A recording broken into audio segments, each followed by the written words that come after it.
And it's Halloween. And also, it's the Samhain tonight at 7.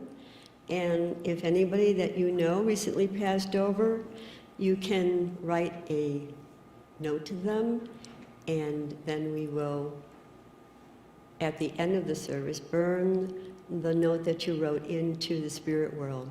It's supposed to be a time when the souls are really close to us. And it doesn't even matter if it's recent or it's just somebody that you want to acknowledge. Just bring the picture, or you don't even have to bring a picture, but we'll have a table where we will place the pictures, and then we'll write our notes on a piece of paper, and then we'll burn them in the flame tonight.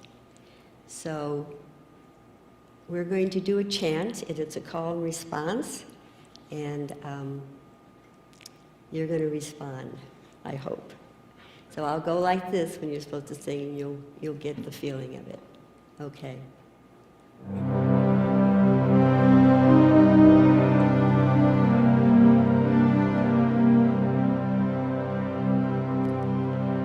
Closer than breath, you are the air, sweeter than life, you are here. I am a wanderer,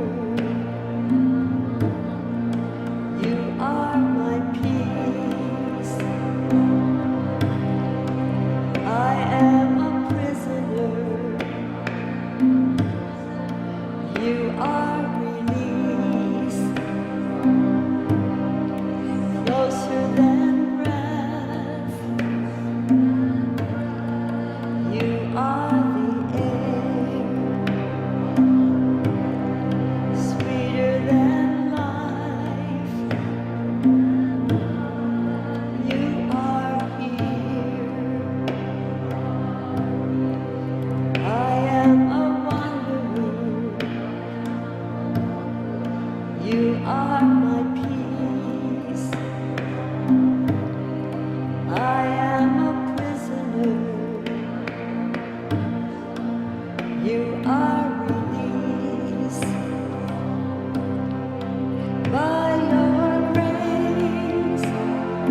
Good morning, everyone. Good morning. We didn't make it again this morning, so you will not see the miraculous miracle shirt. We'll try for it next week. Of course, the weather's a little bit against us this morning, but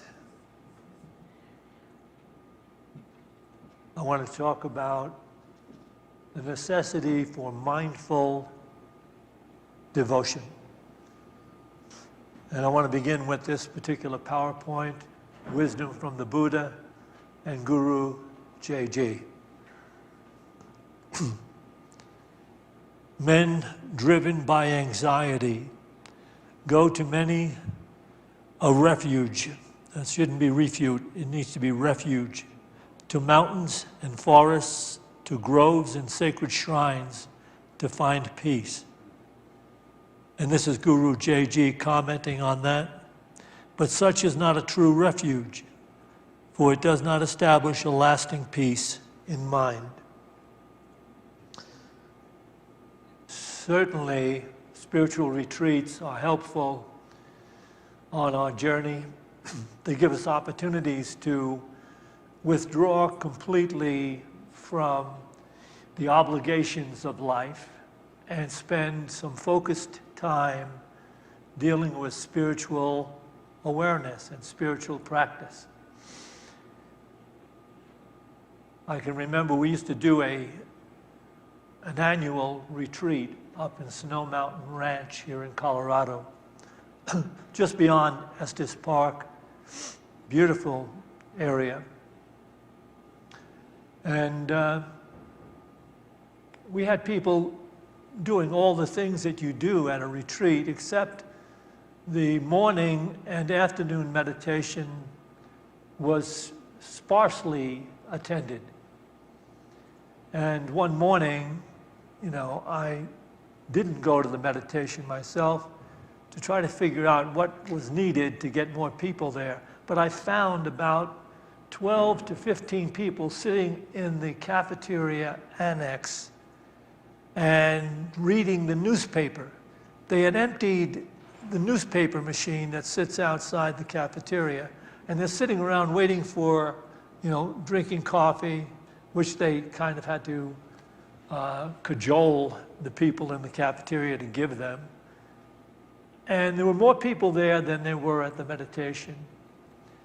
And so the next morning I got up early and took all the papers out of the machine. But no, seriously, and it created a disillusionment. There were almost fistfights over where are the newspapers, people calling on the phone and threatening lawsuits. So it's just an amazing thing, though. You know, don't let me badly, slant the idea of retreats. They're really good, except you cannot gain what we are really seeking in a weekend or a week-long retreat. Even when we leave the retreat, we have to carry with us those principles that are necessary and needed to keep the mind operating in a more expanded way in order to deal with the world. And it's always been a pet peeve of mine about retreats, because people would come back from Snow Mountain Ranch and they would be doubly disillusioned. It's because retreats, for the most part, spiritual retreats, are unrealistic. I mean, you're spending a week where you have no personal obligations, just about. Everybody at the retreat is on good behavior. In fact, when you go to the retreat, everybody's wearing a name tag so you can remember the name. And at these Snow Mountain retreats, we used to say to everyone, try to remember the people's names that you meet. And so it was all of this, wonderful feeling of camaraderie at the retreat. In fact, we used to do a session at every one of the retreats where each person gets an opportunity in his group. We broke up into small groups of 9 or 10 people. And a person would sit in the middle, and each person in the circle would tell that person the good qualities that they see or that they sense in this person. Like he may not have demonstrated, or she may not have demonstrated enough qualities, but people would then say, I sense this about you. And they would say something really good or really nice about that person. I suspect it was helpful to some people that have low self-esteem. But when you leave a beautiful area like that, all your meals are taken care of, the beds are made after you leave them, and you come back, you come back to society, to your life, and you're doubly disillusioned. I know, because I would talk to the people, and they can't imagine why the world is so messed up. Because they're meeting, their old obligations. They have to get on with people that aren't being friendly or compatible or telling them how good they are, and they have to live with, insensitivity that's all over the media, terrible insensitivity. And whatever entertainment they get, it's so slanted toward violence and gore. And so the entire trip, the whole idea that takes place in a retreat is just unrealistic. So I designed a retreat, and I set it up for us to do. It's a little different. I designed a retreat where you have the nice pamphlets and tells you all the beautiful things that are going to take place for the week at Snow Mountain Ranch, except when you get there, you have to make your own meals, wash your own dishes, scrub the floors, make your bed. There's only one pit toilet. It's up a hill about half a mile. For everybody has to use that. And everything that has to do with the retreat. You have to mow the lawns, keep the place clean, and nothing like sitting in a group and being told how wonderful you are. You simply sit down in a group and you all watch a video of, New York City at the height of its traffic jams. And so at the end of the week, you're so put upon by the whole idea and the necessity and the difficulties of living that you feel good getting back to your own life. And it lasts longer, too. And then you have somebody to blame. Jack Groverland did this.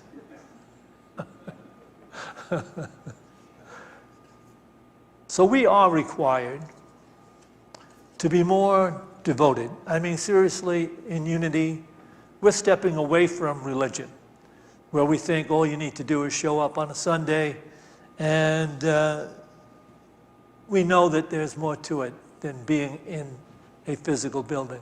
It has to do with a certain level of devotion that we have to generate within ourselves. And then we have to transcend the limited experiences that exist in the everyday life of the world. And we have to become those that are in the world, but not of it. That we operate from a higher perspective. And the only way we can do that is by being mindful every day and being devoted every day to the daily practice that requires meditation. That if we were to do that, even in a marginal way, we would have experiences that relate to divine peace that surpasses the understanding of the world. Now, many people have heard that expression. There actually exists a level of awareness that is so beautiful, so peaceful, that it makes you feel free of all the obligations that may come your way in life. And I suspect that the purpose of what we do in Unity is to become those who are truly karma yogis, that we carry out our spiritual practice in the marketplace of life. We don't withdraw to ashrams or monasteries or convents. We carry on our lives and work our jobs and carry on with our families and our friends and all that goes with living in the world. But we are no longer being tossed to and fro by ever-changing tide of circumstance.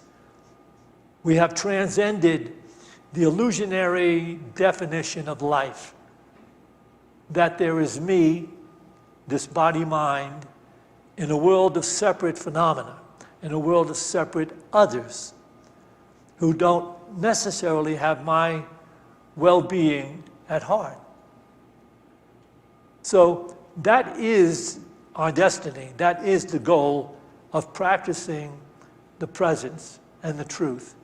And it requires mindfulness every day.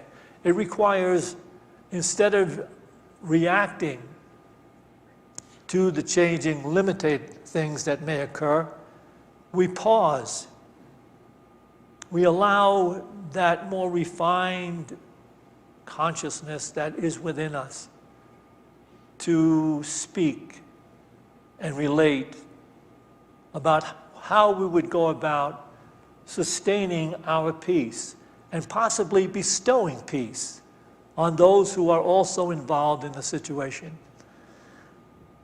And all we can ask anybody to do at meetings like this, do you believe in the possibility that there is such a thing as a divine peace that surpasses the understanding that the world has? That it is possible to live in a state of peace regardless of circumstances, so that you're living a spiritual consciousness. And that's all we can ever do, because the only proof comes from practice. all the words in the world, all the books that have ever been written about self-help, all the gurus, they can't bestow it. We only can enter into the experience of which they are speaking by practicing this consciousness, being mindful to live in that level of awareness, so that when we have the opportunities, we do bestow peace. And we carry that with us wherever we go. And when conditions and circumstances turn against that which we would want to happen, we're not tossed down. We're simply capable of pausing, having a holy pause, and then allowing that more refined consciousness to reveal what would be most appropriate in this situation. How can I be an emissary of the divine light I practice? And then you will find a life truly worth living. And that's what it's all about. So, A Course in Miracles will speak to the truth that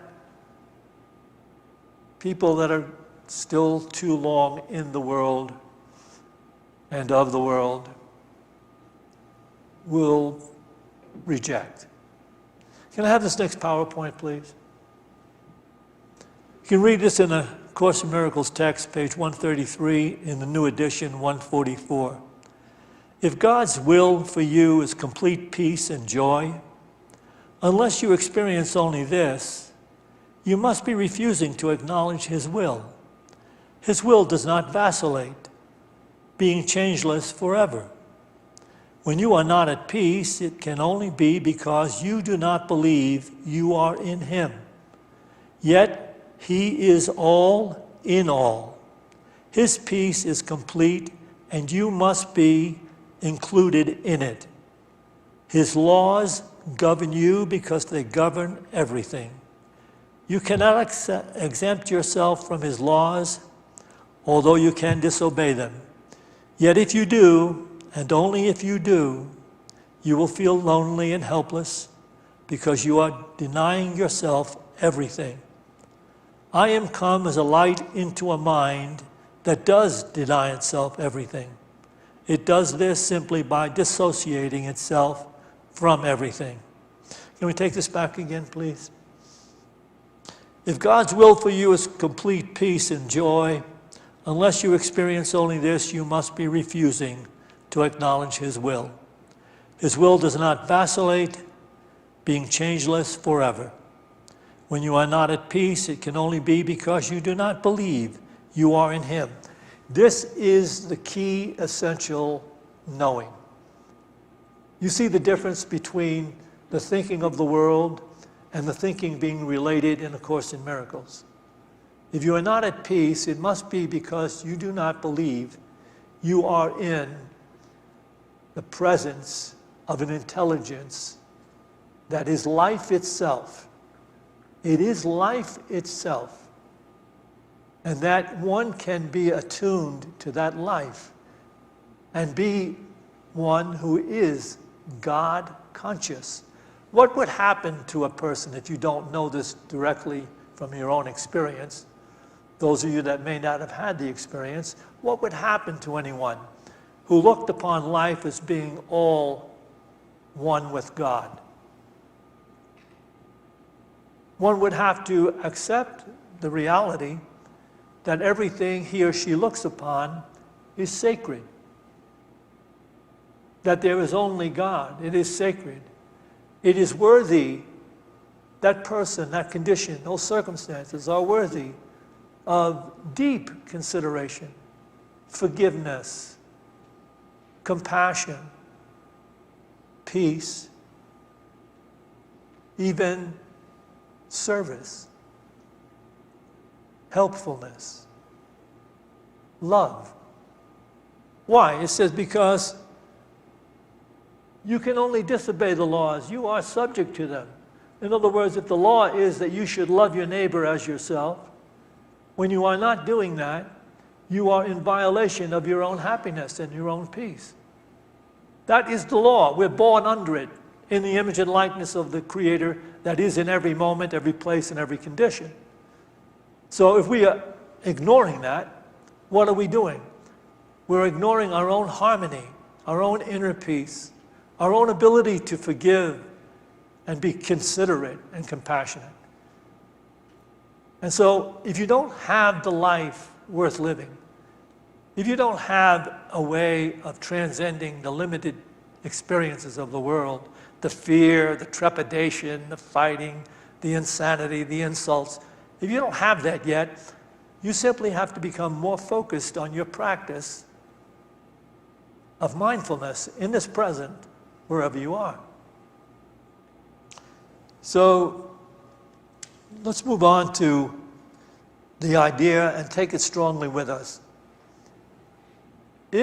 Imagine if you went into the day, every day this week, and realized if you don't really have a modicum of peace of mind, then there are things going on in your mind and in your life that are holding you separate and apart from the grace of your own true nature, the grace of that intelligence which is love, which is God, which transcends the thinking of the world.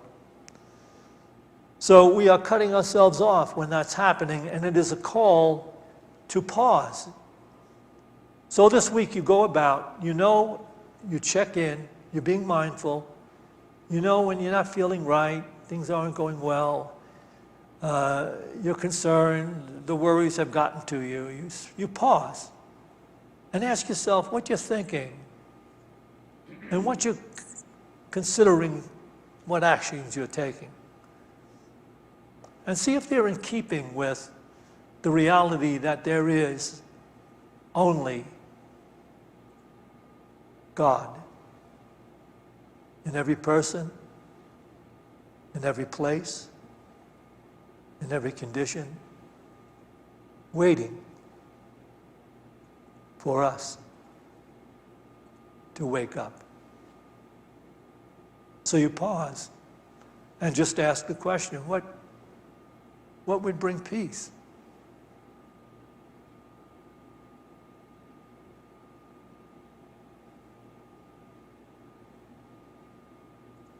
So you say I'm vehement sometimes.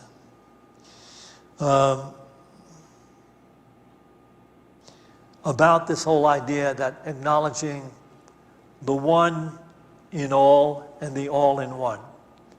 And sometimes I become very emotional. Very rarely these days I become emotional. But I've been accused of being vehemently in this whole idea of the practice of this oneness of God. But there is something that has caused me to be like that when I am like that. It means that Deepak Chopra has written another book. Now, he's written 29 books. And they're like 400 or 500 pages, some of them more. 29 books of spirituality and truth. And so there's nothing left to be said that wouldn't be copying him.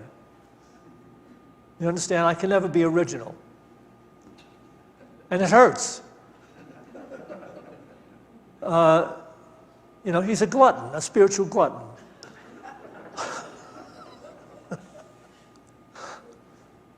So he said it all before I could even get to saying it. But there's one thing that I have said. I actually wrote it years and years ago before Deepak took over and gluttonized the entire spiritual movement. There's one thing I have said that he hasn't, and so it's mine. It's mine originally. You can say it's pride that I cling to this, but I'm going to share it with you. This is mine, and I want you to think about possibly sharing with others. This is mine. It's written this way in one of my plays that I wrote many years ago. People chasing the pleasures and treasures of a strictly physical life are like birds who sold their wings to buy the sky. That's mine.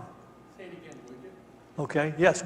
Look, don't take an offering from the sky. Okay, Joel, thank you for being on top of this. This is the greatest thing anybody could ever take with them. All right? All right, here it is. People chasing the pleasures and treasures of a strictly physical life are like birds who sold their wings to buy the sky. I want you to share that with everybody. I'd like to see it go viral, at least in our small Unity community.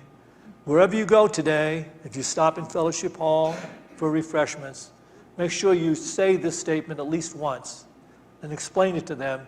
This is something that Deepak Chopra never wrote.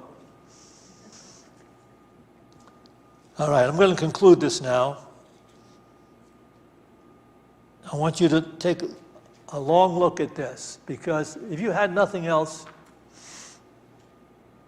if you were dropped off on a deserted island and had nothing else but this truth, you could find life and the joy and love and peace and beauty that we are heirs to by divine appointment, by creation itself, by God wanting us to have peace and joy. So consider this. Can we have this next PowerPoint, please?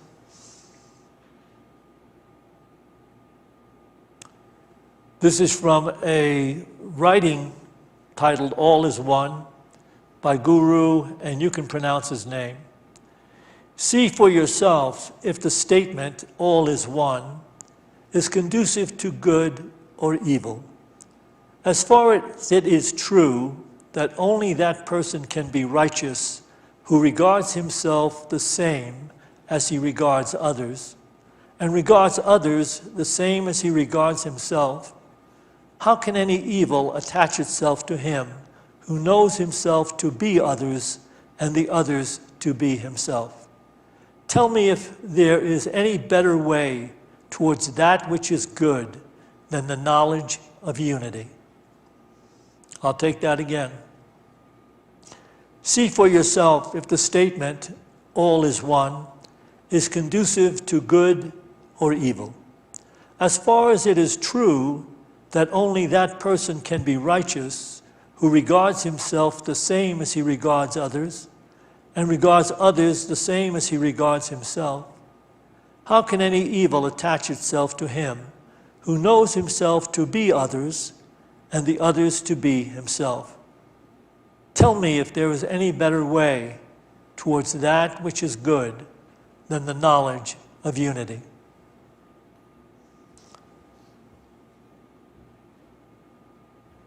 We have our calling, and it is necessary for us to give it our attention. The difference between life worth living and life that tosses us to and fro, life that is not worth living, the difference is one's own devotion. What is shared here today cannot be put inside your life by expression of words. Cannot. You can never get it. You can read all the books, go to all the retreats, hang out with Deepak Chopra if you want to. It's only going to occur for you. You're only going to know life as it truly should be known when you put into practice the presence of the all-in-one and the one-in-all. It does away with the necessity for any and all dogma. It removes you from the shared insanity of the thinking world. It will lift you, it will bless you, it will heal you, and it will bring you joy and peace.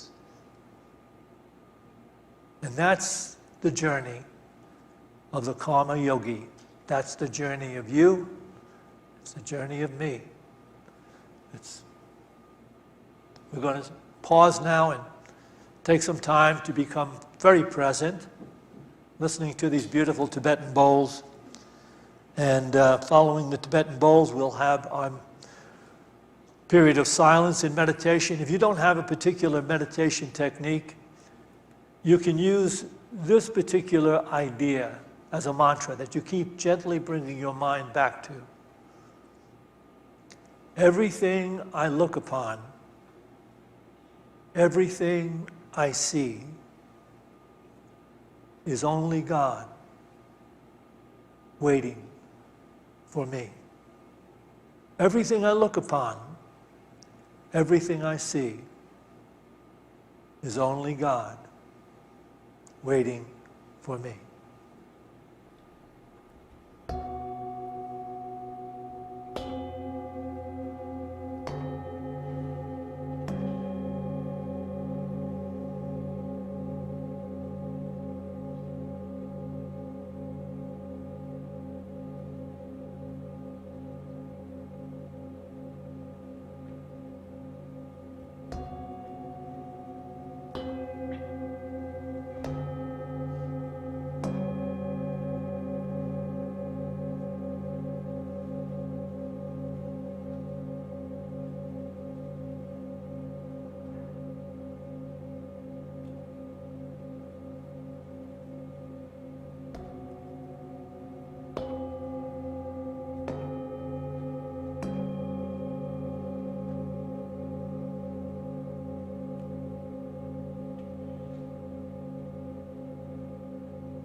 as we go forth from this meditation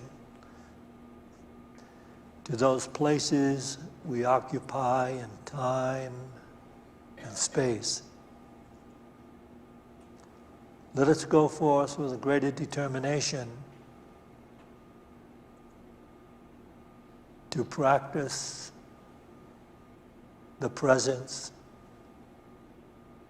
of the one in all, the all in one.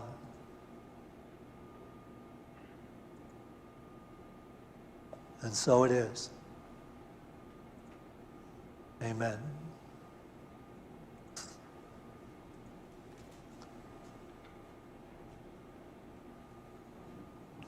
We will take an offering for unity now.